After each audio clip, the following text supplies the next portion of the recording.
Ladies and gentlemen, thank you for joining us. This is the 2022 Vasilio Distinguished Lecture.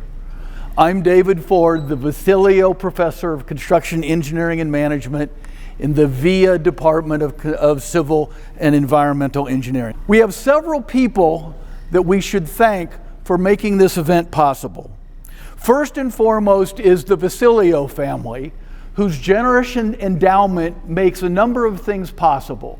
This lecture, scholarships and fellowships, and the professorship that I hold. I'm pleased to tell you that today we have with us Mr. Leo Vasilio Jr. Representing his family. So let's thank Leo and his family.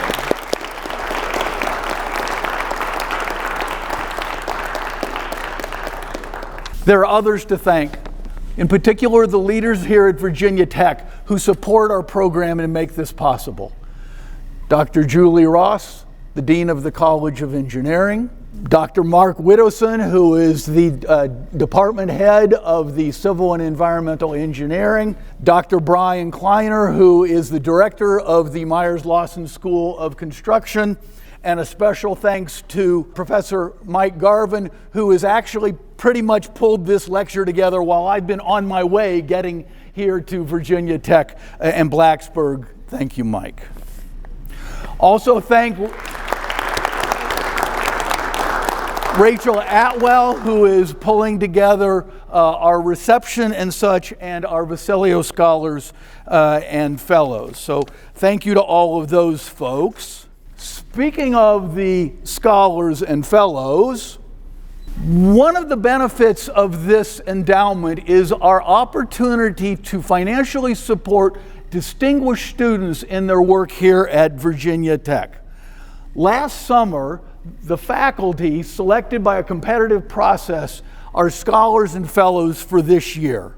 It's now my privilege to introduce them to you. So stand up and join me when you see your name and get introduced. Sherlock Banks, as you can see, is from Hampton, Virginia, plans on getting his MS, and plans on running an interdisciplinary engineering firm. And notice the last bullet on his career plans. He is looking in getting into politics. I would really encourage this because one of the things that engineers need to do more of is become involved in the public process. Belle is from the Philippines and Springfield, plans on following a professional engineering career by getting her FE and then her PE exams passed, and then work for a general contractor in construction industry, and is considering staying here at Virginia Tech to work on her master's degree. Charlotte, who likes cats, from upstate New York and Richmond, Virginia, plans on attending Virginia Tech as a grad student here and then work for a general contractor in the Richmond, Virginia area. Jacob's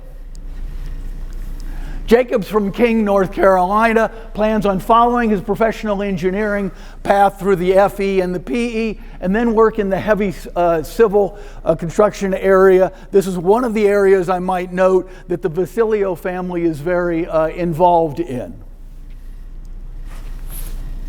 Mandy's from Herndon, and a little different than our ones before, plans on following in a sustainable land development program and work then in that field when she's done here. This is one of our new programs in the Department of Civil and Environmental Engineering.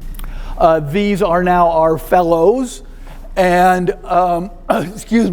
Yunhua Gu is from China. How bad did I botch the name? We had a good laugh about me trying to pronounce Chinese names. Plans on finishing her PhD degree here in 2024 and then work in academia. Mustafa is from Curfman, Iran, is working on his PhD, plans on finishing that next year, and then working in energy and policy making. And Josh Trump is from Manassas, Virginia, has been working on his PhD for how many years is it? Oh, never mind. will be finishing up his PhD work and then plans on working in using technology to address some of our stormwater management issues.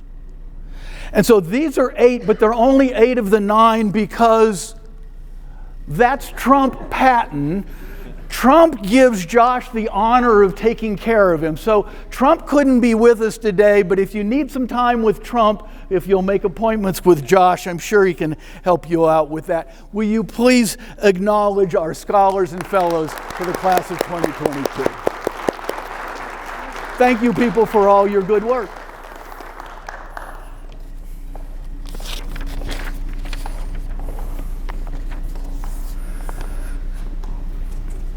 The Vasilio Distinguished Lecture provides Virginia Tech with an opportunity to hear and learn from a distinguished member of the construction industry and to celebrate both service and generosity. This is the 21st Vasilio Distinguished Lecture. I am confident that you will come away from this in some way inspired and better. This year, our distinguished speaker is David Curfman. The world is a dangerous place. The United States Navy plays a critical role in keeping both the United States and the world safe and secure. As a part of doing that, as a part of fulfilling its mission, the United States Navy supports an enormous amount of built infrastructure, both for personnel and materiel. As the chief engineer and assistant commander for design and construction of the Naval Facilities Engineering Systems Command, that's NAVFAC, David Curfman is the senior technical advisor and the technical authority for both naval shore and ocean facilities. In that capacity, he leads over 4,000 engineering personnel, delivering over $10 billion a year in military design and construction services for the Navy, the Marine Corps, and other Department of Defense agencies, including $8 billion in dry dock construction and climate adaptation projects at the 4 naval shipyards, $3 billion in earthquake recovery aviation projects at Naval Station China Lake, $2.5 billion in Hurricane Florence recovery at Camp Lejeune, and $10 billion of Marine Corps work on Guam. This is one enormous construction program. So how did Mr. Curfman get to the position where he is now? Like many successful engineers, he got his education here at Virginia Tech and retains close relationship with the university. He graduated in '83 with a BS in structural engineering and got his master's in structural and coastal engineering from Old Dominion in '93. He became a member of the Virginia Tech Academy of Distinguished Alumni in 2021. But he's not alone. He's from a Hokie family. His father, Bob Curfman, is a Virginia Tech civil engineering grad, class of 1960. His wife, Bob's wife, Jane, was an executive assistant in industrial engineering in the late 50s. While Mr. Curfman's parents can't be here today, they promised they would be watching the recording. Mr. Curfman served 7 years in private practice in design and construction, and since then has over 33 years of federal service, including as the Federal Service, as Director of Naval Public Works, Special Assistant for Waterfront and Harbors, the Director of Engineering Innovation and Criteria Office, and the Director of Environmental Programs. He is a professional registered engineer in Virginia and has received numerous awards, including the Navy Superior Civilian Service Award, the Navy Meritorious Civilian Service Award, the National Institute of Building Sciences Institute Member of the Year Award, the Defense Standardization Program Award for Excellence, NAVFAC Engineer of the Year, and the Virginia Tech Civil and Environmental Alumni Achievement Award. He's a member of several professional societies and a frequent speaker at industry events. But Mr. Curfman is and does more than just keep the United States and the world safe. For 39 years, he's been married to Lori Curfman, who happens to be a Virginia Tech grad from the business school. They like to travel. Wait, there's another one. Okay. They also have an extended family, including, they're not all in the photo, son Adam, that's Virginia Tech engineering class of 2009, and wife Liz, daughter Abby Garrett, Virginia Tech business degree in 2011, and husband Alex, daughter Anna Hansen, a JMU grad, and husband Garrett Hansen, and their two sons, Rhett and Grayson. Lori and Adam are with us today. Thank you very much. We look forward to having Rhett and Grayson join the Hokie Nation in just a few years. No pressure. Thank you for joining us, Lori and Adam. And now, ladies and gentlemen, please join me in welcoming the 2022 Vasilio Distinguished Lecturer, Mr. David Curfman.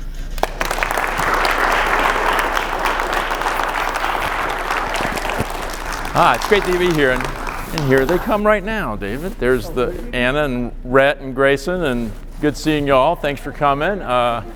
Sorry about good. Have a seat. That's all right. We're just starting. It's okay. They drove down from James Madison, Harrisonburg today, so it's great to be here. It's nearly 40 years ago. So 39 years ago at this time, I was a senior. Unbelievable. Actually, 40 years ago this time, I was a senior going through exactly what you were going through. What am I going to do next? What's the next job? What's the next career? Great job going to, I think most of you are going and getting a master's degree. That's a good thing. I did that at night and took me about 10 years. I had to take a requalification exam after 6. That's hard to do. And somewhere in there, I ended up having 3 kids. So I don't know how that worked, but that happened. And thank you all for coming. Those students that are here, I think I've been authorized to give you a 0.1 on your GPA. So I think that's okay. And that's okay. You can trust me. I work for the government, so it's all right. So I'm come from a good source. What I want to talk about today is I'll share with you a few things about my career, what I do on a daily basis. I have one of the greatest jobs in the world, and I'm humbled to have it. Your introduction took, I don't know, maybe 10 minutes and I guess when you work for 40 years, there's a lot to say, about that. But I have one of the greatest jobs in the world, being able to work for the Navy as a civilian, supporting the Department of Defense, and as I told some of the scholars here earlier, when your job's in the Constitution, that gives you a reason to go to work in the morning. So to maintain a Navy is in the Constitution. So, it's great to get up in the morning. I'm going to talk about my job a little bit. You can see that picture right there. That's a hospital that we did at Camp Pendleton. And I'll show a few other pictures that's under construction. What I want to do is talk to you a little bit about the job and what I do, a little bit about myself, the journey that I had, and some lessons learned. Obviously, we learn from our successes and failures, so I'll tell you about that as well. And then give you some tidbits of things that I've learned over my career about leadership and about development, and getting back to the topic, which is a values-built leadership, and that's kind of what drives me on a daily basis, and that's why I threw out the Navy. That's a big value to me. So what do I do on a daily basis? Essentially, my team plans, designs, and constructs facilities for the Navy. That's essentially what we do. We do a lot of different acquisition methods, but we do some fun things. So you'll see some pictures here of some of the cool projects we've worked on. The one on the left is Bremerton, Washington, state of Washington. That's a Ohio ballistic sub facility. You'll see there's 2 piers out. There's 2 ships out front. If you look behind it, there's actually a dry dock on that Delta Pier, and there's a sub. I think it's flooded right now. There's no subs in it, but there will be one if there's not one there. On the right, a P-3 hangar. a lot of cantilever construction for you structural engineers. It's pretty cool. Open doors from one end to the other. Imagine when a hurricane comes, it's got to be pretty tough. So there's some fun projects we build. But let me just talk about the kind of the details. We have 116,000 facilities in the Navy. So I was responsible at one point for the maintenance of those facilities. So it's hard to keep track of those facilities. But a lot of them were built in the 1940s and about the 19-teens, 15 or so, before World War I and World War II, respectively. So that's what we've been doing for years. Our command has been around for 180 years. So I know Virginia Tech's celebrating 150. 30 years before that, NAVFAC was formed. Actually, if you go back to even before that, in the 1700s, 1787, our first shipyard was built, Gosport Naval Shipyard. Anybody know where Gosport is? It's now Norfolk Naval Shipyard, for those of you from Hampton Roads. It was called Gosport at one time, but it's now Norfolk Naval Shipyard. And so we've been around for a long time building a lot of things. NAVFAC actually came around after that, after the construction of that shipyard and the dry dock, but we've been around 180 years. You've heard of the Seabees probably. So Seabees is part of NAVFAC. So in World War II, Admiral Ben Morrell said, we need construction folks on site during the war.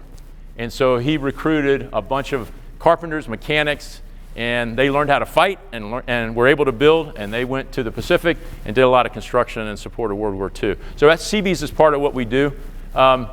We build a lot of things: dry docks, piers, wharves, bulkheads, seawalls, bridges, so a lot of horizontal construction, vertical construction, hangars, and air traffic control towers, command and control centers, barracks, even child development centers and hospitals. So we do a lot of stuff, the whole gamut of construction for the Department of Defense. One of the things we do that's kind of unique that I didn't mention up here is the Army Corps of Engineers and Navy Corps of Engineers, which is essentially who I'm with. They're our little brothers up in DC. But the Army Corps of Engineers has actually been around longer than we have. But the Army Corps of Engineers and the Navy Corps of Engineers, or NAVFAC, we develop criteria together. So we partner a lot on standards and criteria development, building codes, that sort of thing, so that we're not building under two different conditions. We're building under the same conditions. And sometimes we build stuff for them and they build stuff for us. We build a lot of stuff for the Air Force as well as Department of Defense agencies, including schools. So we do a lot of fun stuff. And finally, in addition to the weapons, magazines, and blast design, we build a lot of utilities and take care of a lot of utilities. So we build solar arrays. We've built over 1 gigawatt of solar power throughout the Navy. Did that a few years ago. We do third-party financing. We build power plants and wastewater treatment plants and do a lot of stuff. So I've got a fun job, and it's big. You're right, it's a lot to it, and it can be stressful at times, especially when you miss the budget on a project by an order of magnitude of 3. You thought it was going to be $600 or $700 million. The bids come in at about almost $2 billion. Obviously, Congress didn't like that, and neither did most of the Navy, so I had some fun times explaining what happened. But it's a fun job, and we do some cool stuff. So the shipyards is where our focus is of late. So the Norfolk Naval Shipyard, which is the one down here on the lower left, as I said, was started in 1787. And if you can imagine, building Dry Dock 3, or Dry Dock 1, was built for the USS Constitution in Delaware, wooden ships, and now we're putting nuclear vessels in that shipyard. It's a different mission for what we require. As a matter of fact, you'll see an aircraft carrier up front. The flight deck spans the outside of the dry dock, so the cranes can't go past it. So we're building new dry docks to accommodate that. But there's a big program to build dry docks. So the upper one is Portsmouth Naval Shipyard. The one on the right is Pearl Harbor, and the lower right is Bremerton Naval Shipyard. We have billions of dollars of construction happening in those shipyards, and I get to be a part of that. So it's pretty cool. And we're building last time we built a dry dock was that one I showed you earlier, the Delta Pier dry dock in 1980. So it's been 40 years, and guess what? Nobody remembers how to build a dry dock anymore. Fortunately, we captured all that information. One of the most complicated projects we have from a construction standpoint is the dry dock in this pier, or this picture with Portsmouth on the top. It's a little bit hard to see, but we have a dry dock that's existing, built about 1800 when John Adams was president, and in front of it has a big open basin. We're going to build 2 dry docks in front of it. Well, that sounds okay. You're going to build 2 dry docks in front of it and one behind. And the reason we're doing that is because the subs don't fit in the old one, because the subs are bigger and more powerful. But the dry docks in front have to be built under construction for about 5 or 6 years. And during that process, we have to flood the dry dock construction site so we can get ships in and out of the dry dock in the back. Imagine the logistics of that. Mob, demob, mob, demob, mob, demob in that construction project. So it's a heck of a challenge, not to mention the security of a shipyard, et cetera, to build dry docks where existing dry docks are operational. Shipyards don't shut down to build stuff. You got to keep building it while the mission goes.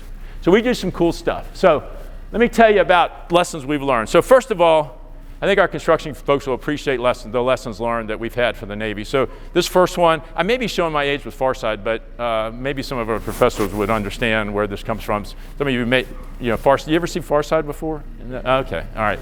So suddenly, a heated exchange took place between the king and the moat contractor. Imagine why. Well, the specs weren't quite clear. Oh, you want the moat outside the wall, not inside. Okay, well, we missed that one. And then the next one we learned, in the 12th century in Pisa, Italy, the construction firm of Morelli and Sons, whose members were all afflicted with a genetic disorder in which the left leg was considerably shorter than the right, began work on a new tower in Pisa, Italy. Well, obviously, it's the Leaning Tower of Pisa. A good contractor, right, Leo? We got to have a good contractor, right? With all that. So a good contractor we learned. And then finally, the second thing we've learned about construction, the third thing we learned about construction is structurally the building is fine, but sadly the earthquake destroyed all of our art pieces. It's the National Museum of Etch-a-Sketch Art, so for those of you kind of thinking it through, I'll help you through that. Clear scope. So obviously the mission requirement wasn't clear for that museum. So we learned a lot of things. And this is fundamentally Construction 101. Clear scope, good contractor, clear specs. So we've learned that many times, but we're always trying to get better with that. So here's some things that I've had to deal with, and then I'll tell you more about me and some history. So in 1999, we've been bombing the daylights out of Vieques Island, which is an island off the coast of Puerto Rico, for 60 years. One day, we missed the island and hit a tower where there was a local Puerto Rican Vieques living in the tower. We killed him. That was the end of that blasting of that island. So we had to clean it up. We're still cleaning it up 20 years later. Another thing that happened in 2008, there was a sanitation strike in Italy. You say, well, how does that affect the Navy? Well, we have a base in Naples, Italy. The sanitation strike happened. Guess what people did with their garbage? They didn't care the sanitation strike happened. They threw their garbage out in the street. Okay, well, they throw it in the street. That's kind of bad. Well, they want to get rid of it, so they light it on fire. All right, so now you've got air quality issues, and then it rains. So all that stuff runs in the water. Now you got groundwater issues, a huge amount of contamination from a strike. And what happened with us is we ended up having to create a whole new water treatment program in Italy, a water quality program. We had to create an air quality program, had to manage that. We're still doing that today. And we'll be doing that for a long time. In 2019, huge earthquake in China Lake. We mentioned that earlier. We had $3 billion of construction. But what we learned in that was kind of critical is that every building that failed was built before 1960. Since 1960, we've learned a lot about seismic engineering. So every building built before that, and guess what? Most of the Navy's buildings are built before 1960. So we've got a huge seismic risk problem throughout the Navy we've got to deal with, that's what's led to that. That was 2019. Actually, 2018, we had 36 inches of rain at Camp Lejeune in North Carolina during Hurricane Florence. And 36 inches of rain, no matter how good your roofs are, they're going to fail after a while. So we had, I think, 300 facilities fail as a result of water damage because of 36 inches of rain. So we learned a lot about rain, and there's some climate issues and how do we design for those types of things in the future. So we had to do that. We've learned a lot from there. The Red Hill fuel leak. I'm not going to talk a lot about this one because this was still on the front page. But what we did learn is when oil leaks into an aquifer, people don't like it. So they're not happy with that, and it can be poisonous, obviously. And then finally, the Bonham Richard fire, which is a ship fire that happened in San Diego in 2020.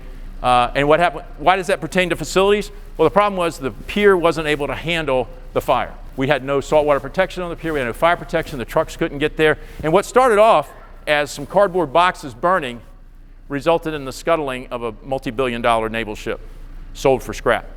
So you look at all these things, what do they got in common?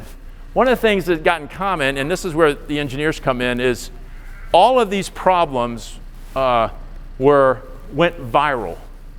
So things happened that could have been contained a little bit, could have been prevented. Even the earthquake, I mean, couldn't prevent the earthquake or the storm, but we could have prevented the damage. We could have prevented the excessive impacts of it. We could have prevented some media issues related to it, and all of these things, and things become viral. So we as engineers, it's more than just doing the technical stuff. It's also understanding the impacts of what happens in the environment.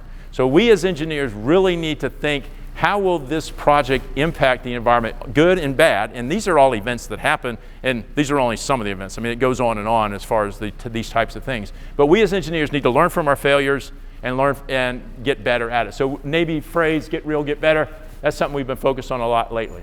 So let me stop for a second. I will tell you a little bit about me. I'm gonna try to switch to a different slide here. Let's see. I'll come back. Let me see if I can get this. I'll be honest with you. I was born with a condition. I'm worried about little Dilbert. He's not like other kids. What do you mean? Yesterday, I left him alone for a minute, and he disassembled the TV, our clock, and the stereo. That's perfectly normal. Kids take things apart. Ooh. The part that worries me is he used the components to build a ham radio set. Oh dear. Is that bad? Normally I'd want to run an EEG on him, but the machine isn't working. It's worse than I feared. What is it? I'm afraid your son has the knack. The knack? The knack. It's a rare condition characterized by an extreme intuition about all things mechanical and electrical, and utter social ineptitude. Can he lead a normal life? No. He'll be an engineer. Be an engineer. So, yeah, so I was born with this condition, you know, and a lot of you were. You're kind of engineers at heart. And I grew up that way. I mean, I grew up playing with Lego blocks and Lincoln Logs and all that sort of stuff. I did go to tech, and I'll repeat, I don't want to repeat everything. Get your EIT, your FE exam, you know, get that. That's really important, and get your PE. So I highly emphasize that. The master's degree is very helpful. But one of the things that I did in my career, and I'm going to talk more about this, is I got a diversification of experience. So I didn't plan to do all this. So as a matter of fact, when we talk about career development, you lay out a plan for your career. I didn't plan to get all this experience. I didn't plan to have a diversity of experience. I was a structural engineer at heart. I wanted to be a structural engineer. I got to do a lot of fun things in my career, mainly because I took the opportunities when they were made available to them. So I seized on the, carpe diem, seized on the day, and got some good opportunities in my career. One of the things I think all of you should plan on doing is building your own house. So anybody done a contractor on your own house? You probably have, Leo. Other than Leo, any other contractors on their own house?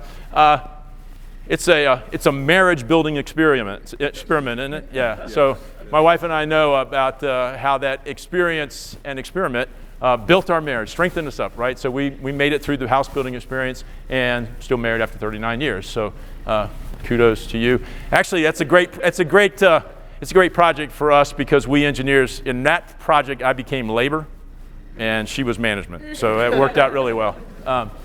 By the way, I met my wife here at Tech, and proposed to her at the Cascades the first time. And then you don't want me to tell that whole story? All right, I won't tell the whole story. So anyway, it went on. Anyway, that was our marriage experience. So you need to get leadership experience in every opportunity you can. So one of the things points I'll make later, I'll make it now too, is lead from where you sit. Lead from the middle. Don't wait to be in charge.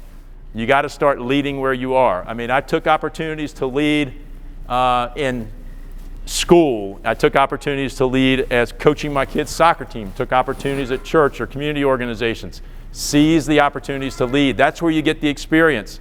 Don't wait till you get in charge, because if you become a supervisor and you get in charge and you're trying to lead, you're going to fail because you don't know how to do it. You'd be thrust into it. So get some experience leading in your daily lives. I've been able to work for an AE firm, does construction companies, done construction engineering, etc. Government design. I talked about the criteria. Done environmental cleanup. Environmental is a really cool thing the Navy does. You might think, what does the Navy do with environmental? Well, as I mentioned, we had to clean up Vieques. That was a huge environmental problem. And we have a huge effort to protect marine mammals within the Navy. And my group was responsible for it, not in design and construction, but we enabled training and protecting whales and marine mammals at the same time. So that's a great opportunity for us to be able to serve the Navy and protect the environment at the same time. I mentioned some of the other things that we get to do, and now I've moved up to senior executive and chief engineer. So how does this work for you? And that's about my life. That's kind of who I am. You saw the family. But what does it mean for us? How do you get there? Thomas Edison said, good fortune is what happens when opportunity meets with planning. Well, I'll confess to you, I did not plan to be the chief engineer of NAVFAC. I didn't even know there was such a thing.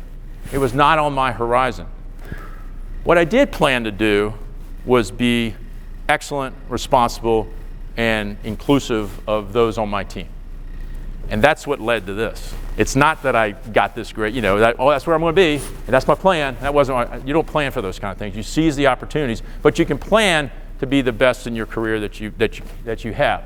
So we'll talk about the process that I kind of been looking at lately, which is excavating yourself, kind of digging that hole, building a good foundation, building a structure on top of it, and then continually strengthening that. So it's very structural bent. Right? I mean, those of you that aren't structural, it's a very structural bent. I'm structural, so I made the model, so that's okay.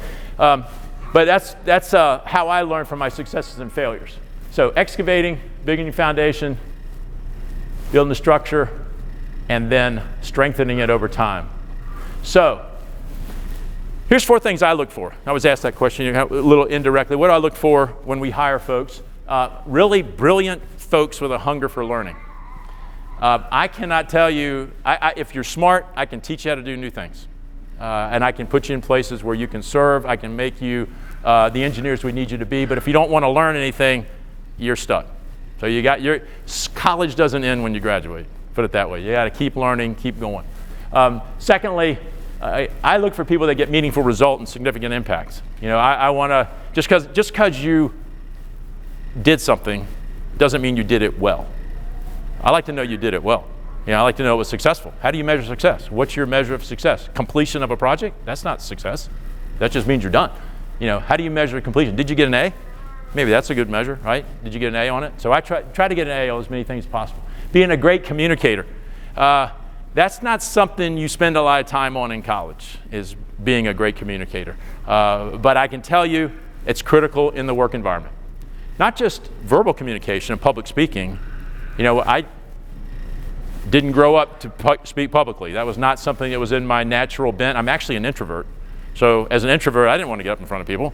But I had to learn it. And I took opportunities when I was younger to get in front of people. Whatever those opportunities were, I kind of forced myself to do that, and I learned how to get in front of people. You also have to be a good writer and a communicator. We were talking about that earlier today. LOL doesn't work very well in naval messages, that you actually got to spell things out. You got to spell it out clearly so people can understand it. And finally, leadership is both tactical and strategic.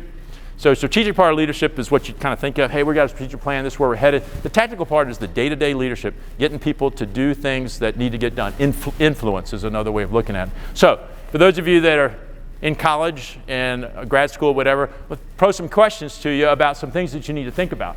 So the first one is digging deeper. So what does that mean? What are your core values? Most of you probably haven't sat down and thought about core values. That's just not something you do. You don't know what they are, you don't care. But you've got to know what they are, because that will affect your career decisions for the rest of your life. So as you look for core values, the first thing you might say is, who do you admire? I won't ask for a show of hands, but you'll think of somebody you admire. If you sit there for a second, who do you admire? Think of 2 or 3 people who you admire. Get that in your head. And then the second question is, what qualities do they have? So you admire them for something. Maybe they're a good speaker. Maybe they've got a lot of money. Maybe they've made some impact. Well, whatever that is, you've made some value decisions on why you admire them. So you might not like that. Maybe you have said, I admire Bill Gates. And I admire Bill Gates because he's got a lot of money. Well, now you've just said what your value is, being rich. So you need to do some self-searching and figure out what those values are. And then I'll tell you why that's important in just a second, but you have to do that. So another way to do it is, where does your money go?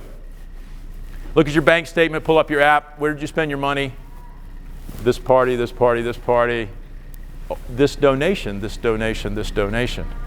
This restaurant, this restaurant. That's going to tell you a lot about your values of where you spend your money. You may not like it, but that's what it is. And how do you spend your free time? You know, how many games of whatever have you played on your phone? You know, you have to think about that. That's how you spend your free time, and that's your values. That's what you do in your free time. So you may not like all that, and you may like it. Maybe it's pretty good, but you need to write that down. You need to see what that is. Finally, when you die, what do you want your friends and family to say at your eulogy? You know, quite frankly, I could care less if they say that I was chief engineer in AFAC. That's not one of my values. I wanted them to say he was a great grandpa, you know. So that's okay. Grayson's just saying he wants to be part of it. Yeah, it's all right. He wants to go to tech. I know that's what he said. So, but that's what the values are, at least for me at this point. So why is that important? Well, you saw that picture earlier. It's actually got Rhett there, not Grayson, so it's a little bit dated. So we've got to get a new picture in there. So Thomas Edison. Thomas Edison. A lot of interesting stories about Thomas Edison, good things to learn about Thomas Edison. He was actually kind of a hard person to work for, so you kind of wonder what that value is. But what he did do is he transitioned the production mentality of Henry Ford into an innovation lab. So what Thomas Edison did is he took the ideas of Henry Ford and said, let's get everybody in a lab and figure this out. So he put a lab together, not with just engineers. He had chemists, he had mathematicians, he had carpenters, he had glass blowers, he had all kinds of different people, a very diverse innovation lab he put together to create over 1,000 patents, including the phonograph. He didn't invent the light bulb, but he created a way to produce it rather efficiently. But he did some really interesting things. So the thing that I like about Thomas Edison was his inclusivity, his ability to pull a lot of people together to solve a problem. Before Thomas Edison, it was as a one-person show. Individuals did the innovation. Individuals did the creative learning. But he was the first one to kind of expand it to a multitude of people. Walt Disney. Walt Disney almost went broke several times.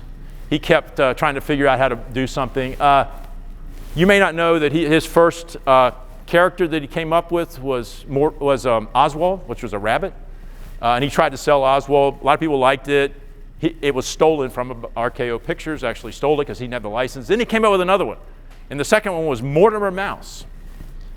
And Mortimer Mouse was a great little mouse that ran around, and he was kind of telling his wife, he said, what do you think about this Mortimer Mouse? It's a great little mouse. I think I can make $1 million off that. I can make really cool stuff. She said, I hope nobody's named Mortimer, but I don't really like the name Mortimer, you know. Let's come up with another one. And she said, how about Mickey? So he said, oh, okay, Mickey sounds good. So Mickey Mouse was born. Another good lesson there, listen to your wife when she comes up with a good idea. So thank you. But for all the other good ideas you've given me. But excellence is what Walt did. So if you've been to Disney World, you know what excellence looks like. In all the movies, everything he's tried to do before he passed away was excellence. He wanted to do it so well that people would come watch him do it. And thirdly, Teddy Roosevelt. Knowing what's right doesn't mean much unless you do what's right. So Teddy Roosevelt, of course, President of the United States, 1900, 1904, in that time frame, built the Panama Canal, a lot of other really cool stuff. Also founded the NCAA and National Park Service, national parks, a lot of things that he did. But it's interesting, if you look at all three of them, they also overcame a lot of challenges. Walt Disney, in his first comic drawings, the newspaper looked at it and he said, he has no talent. So they fired him. Thomas Edison had trouble in school. And he kept asking all these questions. And his teachers found him annoying and said he was so stupid he wouldn't learn anything. He's never going to be productive. So he actually dropped out of school early age. His mom homeschooled him because the teachers got so fed up with all his questions. And Teddy Roosevelt, if you know about Teddy, he started with a severe physical handicap as a kid. Some called it asthma, some with some other things, but he couldn't play any sports. He was kind of the runt in the family. But he took it upon himself to be the man that he wanted to be and overcame all of that. He was a Rough Rider. If you read about Teddy Roosevelt's history, he was a Rough Rider. He fought in San Juan Hill. He actually got shot when he was running for president this third time, after he took 4 years off and decided to run again. He got shot in the chest, but his speech was in there, all 50 pages of it, knocked him down on the ground. I think he started bleeding because of that, but I don't think the bullet actually penetrated very deep. So he got back up, kept on with the speech. And they called him the Bull Moose, and the Bull Moose Party was born back at that point. But if you look at those values, those are values that I treasure. Inclusion, Thomas Edison. Responsibility, Teddy Roosevelt. And excellence, Walt Disney. So when I go to work each day, I kind of said, well, what about how do those values align with where I work? Well, the Navy Corps values are honor, courage, and commitment. So when I go to work, I said, my core values align with the Navy Corps values. How cool is that? So when I go to work, I know that I'm where I need to be in working for the Navy, because honor, courage, and commitment align with inclusion, responsibility, and excellence. So what can you do? That was the second part, or the third part, actually building it up. The third part now is structure. So what do we build on top of that? 360-Degree Leadership is a good book by John Maxwell. The reason I'm quoting that book is because we often think of leadership as a very top-down thing. And it's not a top-down thing. You are in the middle always, and you're leading people who are below you in the organizational structure, you're leading peers, and you're leading people above you. So most of you aren't thinking about leading people above you and leading your peers. But that's really what leadership's about. Leadership is influence. You have to be able to influence your bosses and your peers, as well as those that work for you. So another way to look at it is leadership from where you sit. And I've mentioned this before. Don't wait to be the president of the company. Don't wait to get the PhD, master's degree, whatever. Lead today, and take that on for you today. And that's really how you get to be where you need to be. So I want to kind of hit a few points here as we're running out of time. There's a lot of things here. These are kind of tidbits of things that I've learned in life. So you'll have the attachment. You can read this, and you can do notes, and you can send me your report when you're done and see how you like it. But a couple things here. For me, faith and family first. Prioritize your values and your roles and your responsibilities. You've got to get back to knowing your core values and knowing why you do what you do. And when you know why you do, you're centered and you can do the right thing. Come into the office. Don't telework all the time. People need to see you. It's good for you to be there. Answer all your emails and messages. Don't skip them. Don't do the same thing for too long. One of the things that I was able to do is seize the opportunity, as I said before. I call it carpe diem, seize the day. I was offered many opportunities to go do something different. And when I was a structural engineer, I was offered the opportunity to be an environmental engineer. And I said, I don't know how to spell environmental. But I guess I'll do that. So I stopped dumping the oil out behind my house and became an environmental engineer and protected the whales. And so I had a great career in that, but it was a diverse experience. It was something that I wasn't planning on doing. Get your degrees, have a mentor, be a mentor.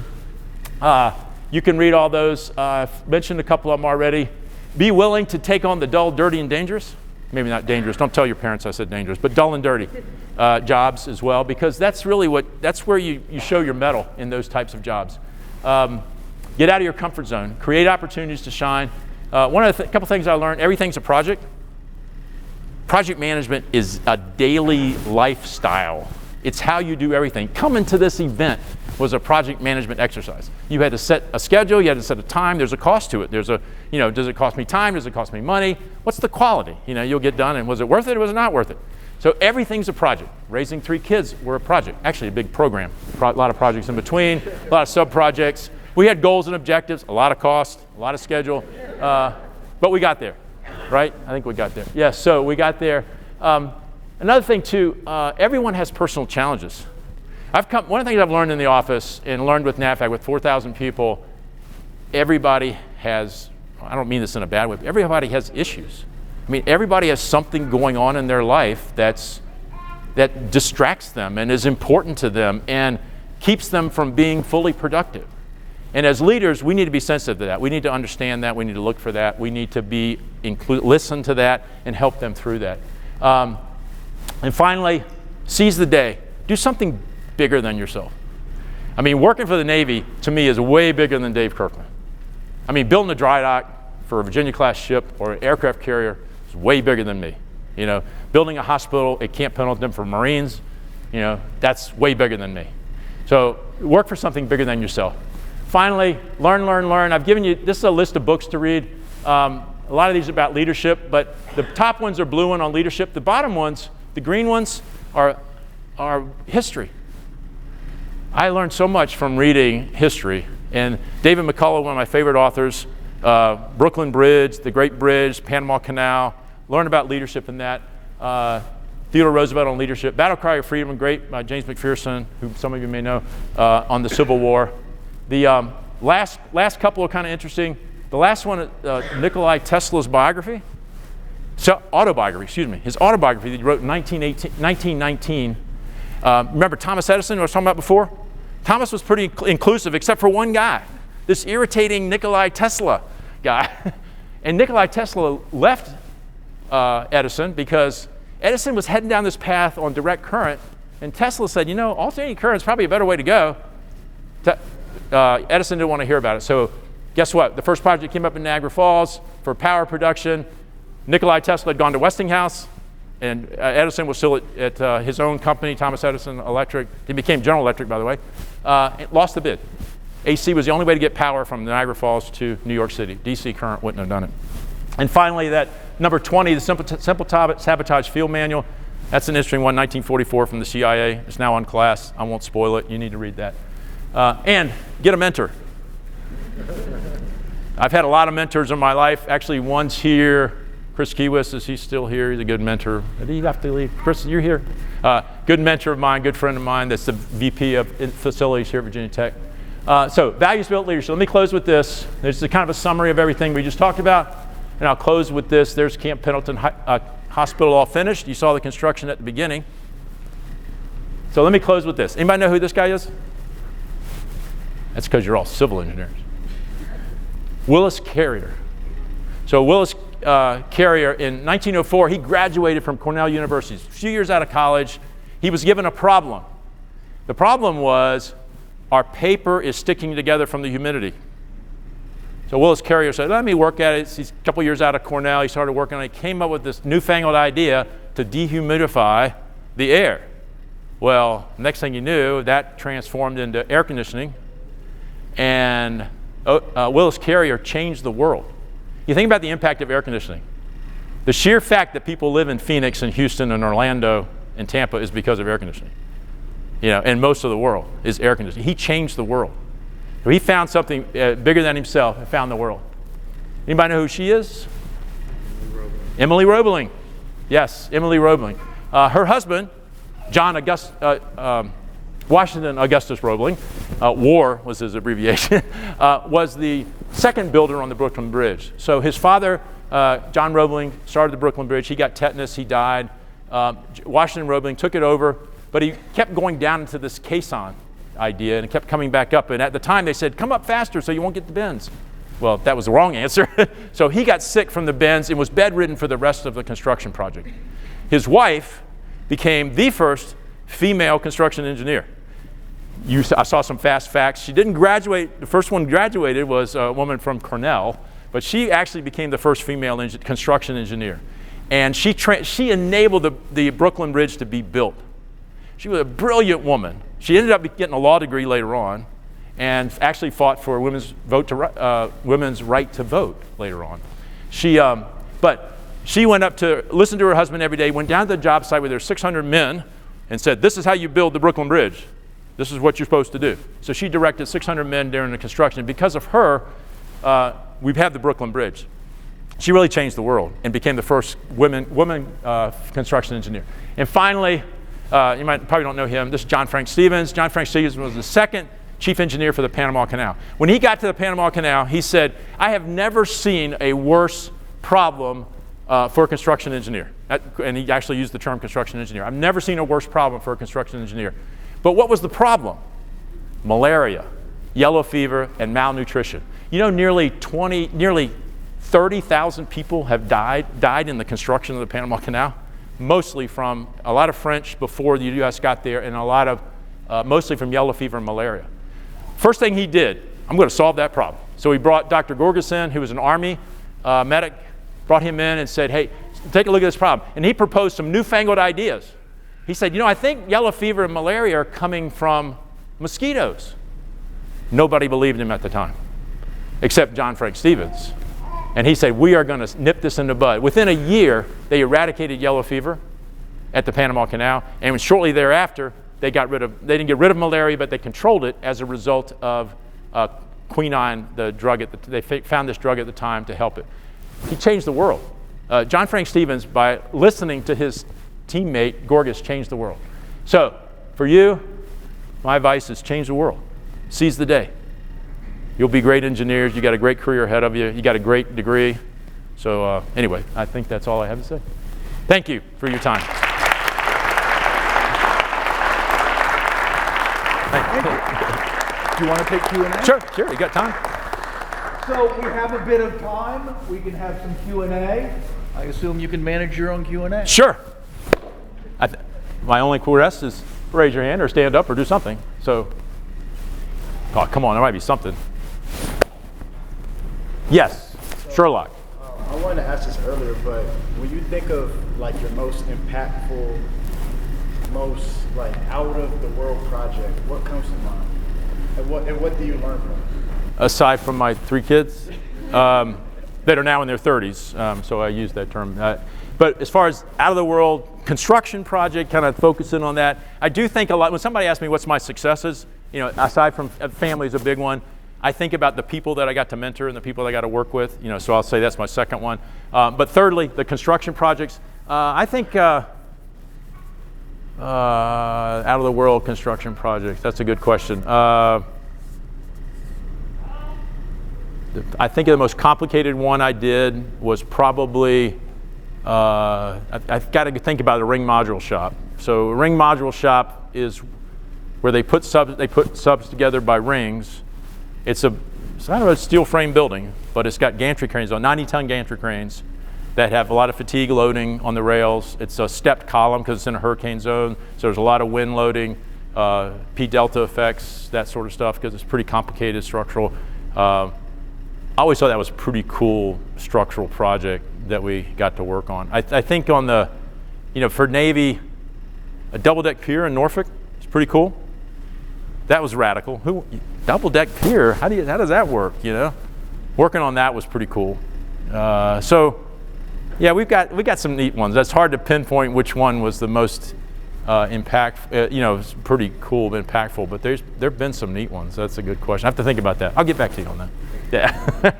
Other questions, comments? Yes, sir. You said you should seize the opportunities given. Right. You didn't necessarily seek them out, but you took them when you had them. What was maybe one of the like scarier opportunities that you were really unsure about taking that you're glad you took? Yeah, that's a good question. I would say one of the scarier ones was moving from Chesapeake, Virginia, where it's nice and suburban and comfortable, to Washington, D.C. to be a senior executive and having to then go to the Pentagon and go to Congress and do that. So it's a big difference. Why? Why was it scary? Why was it scary? Way out of my comfort zone. Way out of my comfort zone. As I said, I'm kind of an introvert, so doing all that, getting into the urban environment, I'm much rather like to hike. I like to go biking, my wife and I do. But going to DC it's been a fun adventure because there's a lot of fun stuff to do there. But it's a very different environment. I do think second to that, technically, going to environmental was probably the most technically challenging one. Because, I took one class in hydrology and another one in hydro systems, I think. And now I'm responsible for all the environmental stuff. What it does help you from a leadership standpoint, I do want to take one thing I learned, a couple things I learned on that real quickly, because in our environmental groups, we're half scientists, half engineers, half male, half female.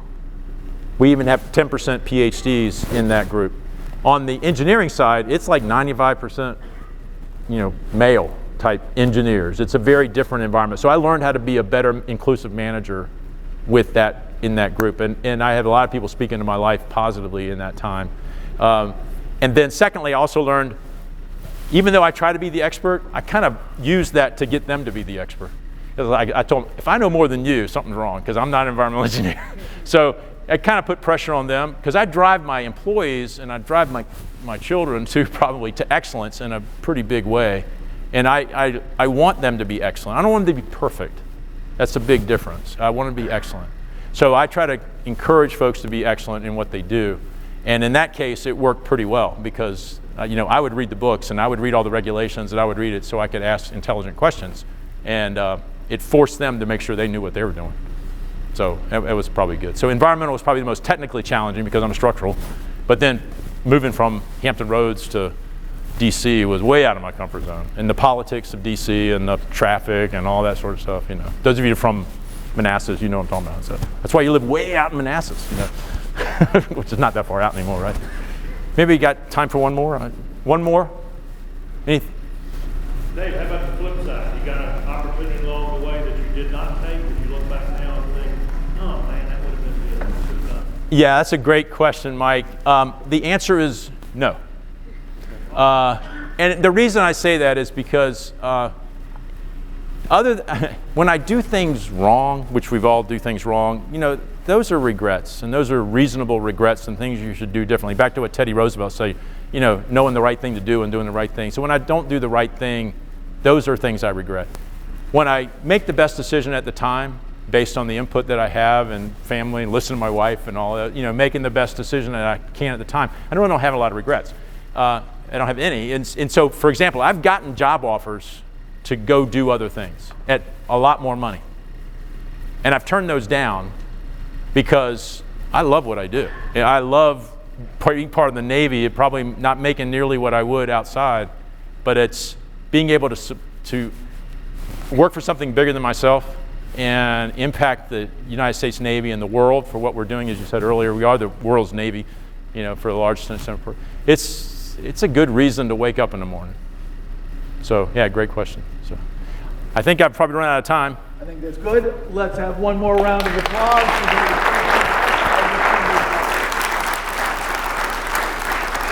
Remember, you are welcome to stay for our reception. That gives you an opportunity to not only speak with Mr. Curfman, but other faculty members and others who are here with us. Thank you very much for joining us this year. We'll see you a year from now.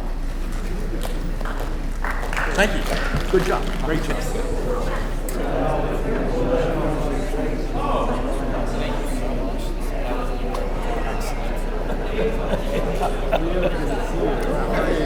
Nice to see you. How's everything with you? I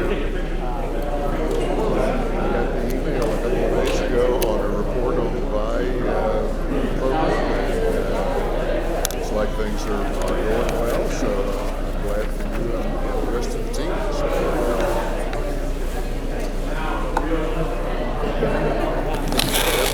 My wife has been sick, but she is down on the mend. She's been quiet here. She took the third booster, and she just got definitely sick from it. Whether it was that or something else, I'm not sure. But anyway, she's all well. Well, nice to see you as well. It's all right.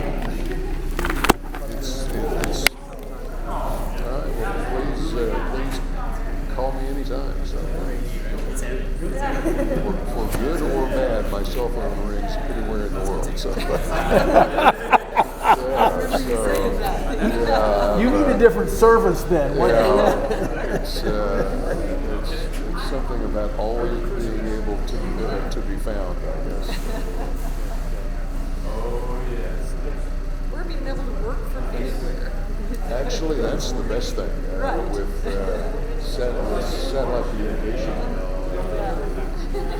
As long as you blur in the background, nobody. I was going to say, nobody's Where going to you know are. if you're in your office or That's right. Which is out the in the best thing. Mediterranean somewhere, right? That was the one thing that COVID did that the curse is there's no excuse. So that's the other side.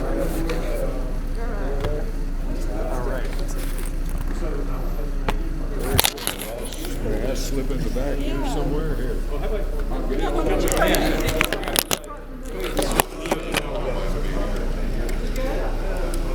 I'm not too mean. This works.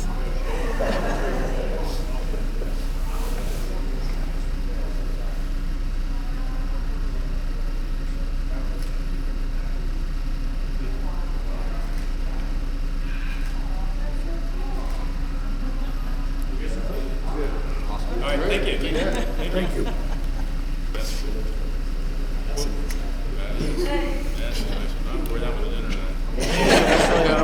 Hey, nice to see you again. Everything moving along right? Towards your PhD and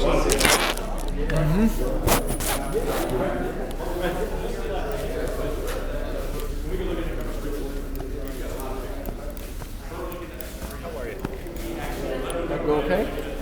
Good. Thank you. Yeah.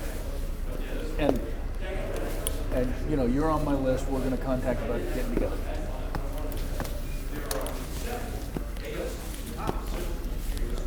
Thank you, sir.